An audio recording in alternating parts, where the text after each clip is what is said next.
So hello everyone, good morning, good afternoon and good evening जिस time भी आप ये वीडियो देख रहे हैं बच्चे. This is your mentor Ritu Sehrawat.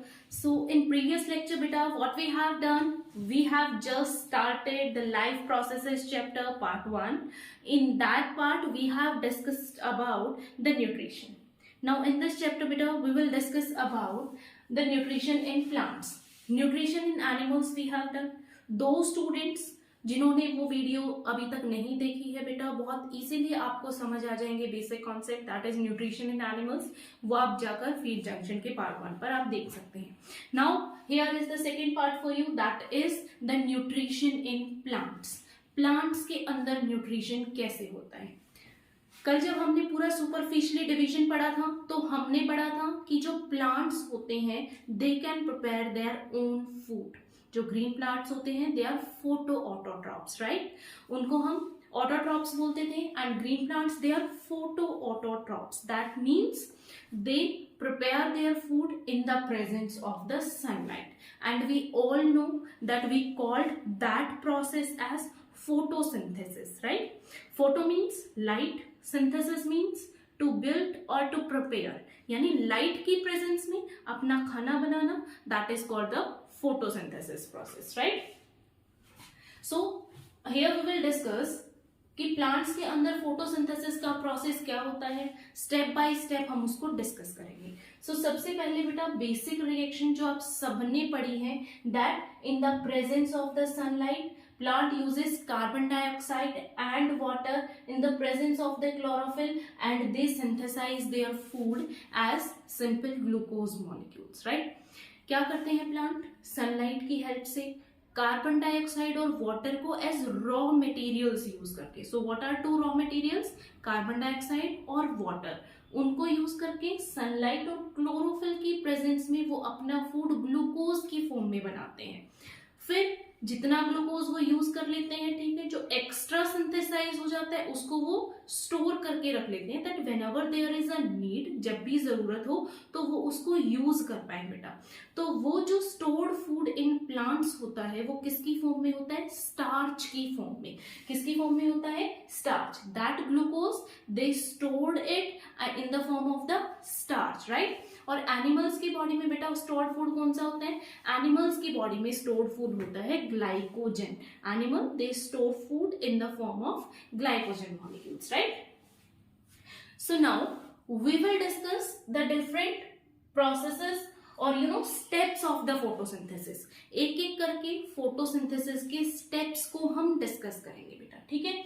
सबसे पहले plant they do absorption of the sunlight by the chlorophyll.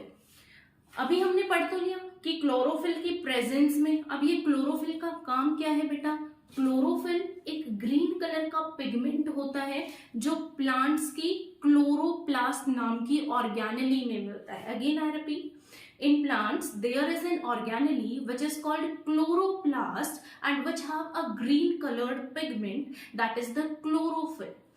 Chlorophyll green colour provide करने के साथ साथ बेटा क्या भी करता है, प्लांट्स को सनलाइट को एब्जॉर्ब करने में हेल्प करता है. तो it is responsible for absorption of the sunlight. सबसे पहले स्टेप में क्या करेंगे, प्लांट का क्लोरोफिल सनलाइट को एब्जॉर्ब कर लेगा. Then what happen, conversion of this light energy into the chemical energy. इस एनर्जी को वो किस में कन्वर्ट कर लेंगे, chemical energy, because the photosynthesis is a chemical process, right. तो जो ग्रैब करी उसको केमिकल एनर्जी में कन्वर्ट कर लिया.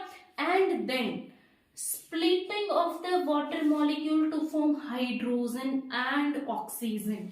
very very important. तो ये जो ऑक्सीजन रिलीज होती है फोटोसिंथेसिस के केस में बेटा, वो किसकी स्प्लिटिंग से निकलती है, वो वाटर की स्प्लिटिंग से निकलती है. Got it. So first step क्या था, सनलाइट एब्जॉर्ब करी मैम, उसको क्या किया, क्लोरोफिल ने एब्जॉर्ब करके जो उसको केमिकल एनर्जी में कन्वर्ट कर लिया. देन इसी केमिकल एनर्जी को यूज किया वाटर के मॉलिक्यूल को हाइड्रोजन और ऑक्सीजन में ब्रेक डाउन करने के लिए. अब इन दोनों का क्या हुआ, हाइड्रोजन ऑक्सीजन का, जो ऑक्सीजन है वो तो रिलीज हो जाती है as by product of this, जिसको हम इनहेल कर लेते हैं, राइट. और उसके बाद CO2 का क्या होता है भाई, CO2 का होता है दैट दिस हाइड्रोजन का, this hydrogen is used for the reduction of carbon dioxide to form the carbohydrates, right? Again and summarise की हमने क्या पढ़ा, हमने पढ़ा कि भाई प्लांट के अंदर क्लोरोफिल प्रेजेंट होता है जिसने कि सनलाइट को क्या किया, एब्जॉर्ब किया, उसके बाद क्या किया, इस सनलाइट को उन्होंने केमिकल एनर्जी में कन्वर्ट कर लिया, फिर इस केमिकल एनर्जी का कहाँ यूटिलाइज किया, वाटर के मॉलिक्यूल को तोड़कर हाइड्रोजन और ऑक्सीजन बनाने के लिए. Oxygen they releases which we inhales, and what is the use of this hydrogen, they use this hydrogen to just reduction or to just reduce carbon dioxide into carbohydrates. Carbon dioxide को carbohydrates में reduce कर लिया. So this was all about the process of the photosynthesis which is performed by these plants, right? They are autotrophs and they prepare their own food using sunlight and chlorophyll. Clear? Then फिर जो ये raw materials है बेटा, जैसे CO2 है, water है, ये plants के अंदर एक्सचेंज किस तरह से होता है. Now we will study that. All of you have heard about बेटा स्टोमेटा. स्टोमेटा के बारे में आप सबने सुना होगा. व्हाट आर स्टोमेटा, क्या होते हैं बेटा? These are this structures which are present on the epidermal surface of the leaves or on the leaves, right? Leaves के ऊपर ये स्टोमेटा इस तरह से प्रेजेंट होते हैं बेटा, जो कि गैसियस एक्सचेंज में हेल्प करते हैं, उनके एपिडर्मल लेयर के अंदर प्रेजेंट होते हैं. अब जरा इस स्टोमेटा की हम फंक्शनिंग को डिस्कस करेंगे कि ये वर्क कैसे करते हैं. See बेटा, this is the basic structure of the stomata. ये स्टोमेटा का बेसिक स्ट्रक्चर है जहां पर दो गार्ड सेल्स प्रेजेंट हैं. There are two bean shaped guard cell. दो बीन शेप्ड गार्ड सेल्स होते हैं जिनके अंदर क्या प्रेजेंट होता है, जिनके अंदर प्रेजेंट होता है chloroplast. These guard cells contains chloroplast. और इसके आसपास क्या प्रेजेंट होता है बेटा, इसके साइड में प्रेजेंट होते हैं subsidiary cells. These are subsidiary cells. What is the function of these subsidiary cells beta? These subsidiary cell are actually filled with water.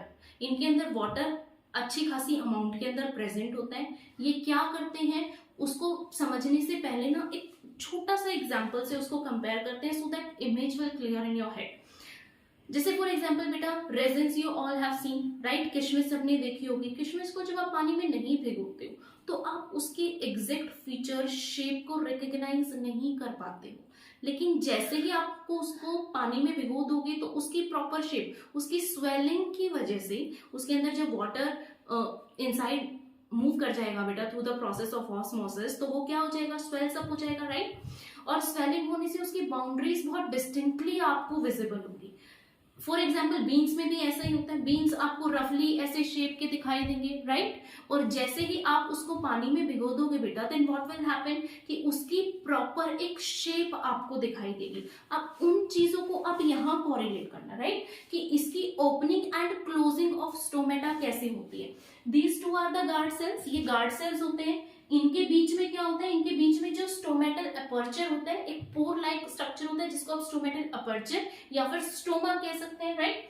इसकी बाउंड्रीज में क्या प्रेजेंट होता है, इसकी बाउंड्रीज में प्रेजेंट होता है chloroplast, right? And these are the subsidiary cells which are filled with water, जो पानी से भरे हुए होते हैं. जैसे ही वाटर क्या करेगा बेटा, inside the guard cell move करेगा. गार्ड सेल के अंदर जब भी वाटर मूव करेगा तो क्या हो जाएगा, guard cell will swell up. Guard cell क्या हो जाएगा, स्वेल हो जाएगा.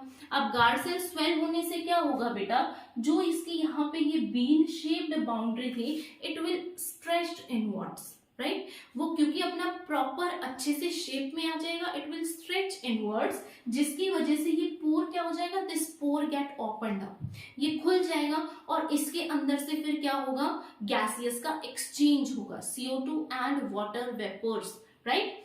कार्बन डाइऑक्साइड और वाटर का in the form of the vapours that will exchange from here. फिर जब इसको क्या करना है, वापस से क्लोज करना है, whenever there is no need of the gaseous exchange, तो what happens, all this water from the guard cells में से सारा का सारा वाटर किधर मूव कर जाएगा बेटा, वापस सब्सिडरी सेल के अंदर मूव कर जाएगा और फिर से क्या हो जाएगा, ये अपनी नॉर्मल रिलैक्सिंग पोजीशन में आ जाएगा और रिलैक्सिंग पोजीशन में आ जाएगा, then it will close.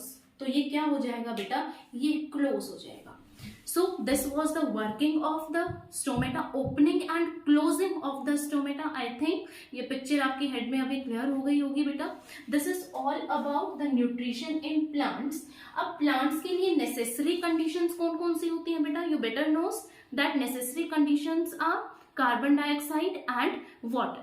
Carbon dioxide और वाटर जो है वो प्लांट्स के लिए नेसेसरी कंडीशंस होती है बेटा. क्लोरोफिल उनके अंदर ही प्रेजेंट होता है. Sunlight they get from the environment directly.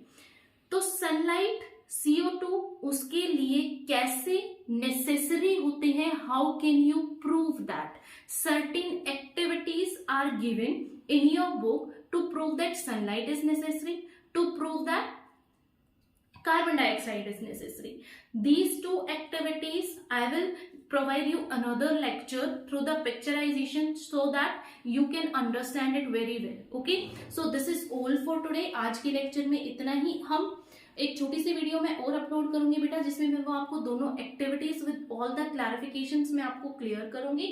Till then have a good day. मेहनत करते रहिएगा. This is your 10th class बेटा. Study hard. And of course अगर if you like the lecture, अगर आपको इन्फॉर्मेटिव लगा हो, इजी टू अंडरस्टैंड लगा हो, please like, share and subscribe my channel. Thank you.